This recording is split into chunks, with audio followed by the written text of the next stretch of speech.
इसलिए लियान उसे पैसे का चेक देता है और कहता है कि इसमें इतने पैसे हैं कि तुम बैठकर अपनी पूरी जिंदगी का मजा ले सकती हो। क्या अब तुम मेरा काम करोगी? फिर कार आकर उसकी बात मान जाती है।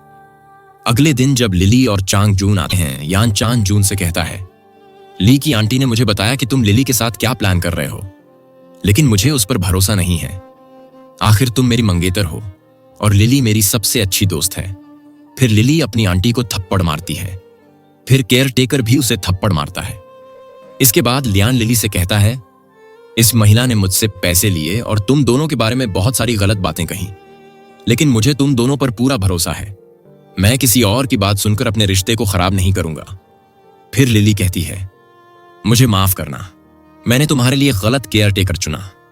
फिर यान ने कहा, इतने सालों में तुम और चोन जून साथ काम कर रहे हो, इसलिए तुम्हारे रिश्ते की अफवाह कंपनी में फैलना स्वाभाविक है। जब मैं कंपनी में फिर से काम करना शुरू करूंगा तो ये अफवाहें अपने आप दूर हो जाएंगी। इसलिए मैं यह सुनिश्चित करना चाहता हूं कंपनी में वापसी। अब चैन जून भी उसे मना नहीं कर पाता और उसे कंपनी में शामिल होने के लिए सहमत हो जाता है। अगले दिन लिनान उसकी कंपनी में होती है और वह अपने चाचा से कहती है कि कोमा से बाहर आने के बाद यह मेरी पहली बोर्ड मीटिंग है। अगर डायरेक्टर मेरे लिए समस्याएं खड़ी करते हैं तो आप मेरी मदद करें।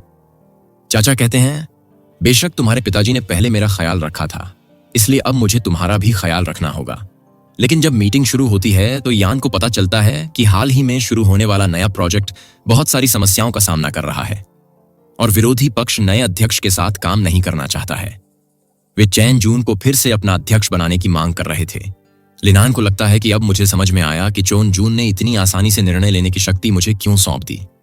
इस तनाव के कारण वह बहुत पीती है और उसे लगता है कि मुझे नहीं पता कि सभी धोखेबाज मेरे आसपास क्यों हैं।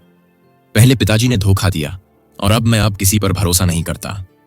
फिर वह अपनी कार में आती है जहां कुछ लड़के लिली एलिस के कहने पर उसे सबक सिखाने आए थे, लेकिन इससे पहले कि वे लिनान जियाओमू को कुछ कर पाते वहां आता है और लिनान को कार में बैठाता है और संगीत बजाता है।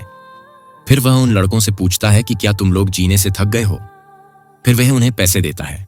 गुस्से में वे शियाओमू से लड़ने लगते हैं, लेकिन शियाओमू उन्हें पीटता है और कहता है कि इन पैसों से अपना मेडिकल बिल चुकाओ।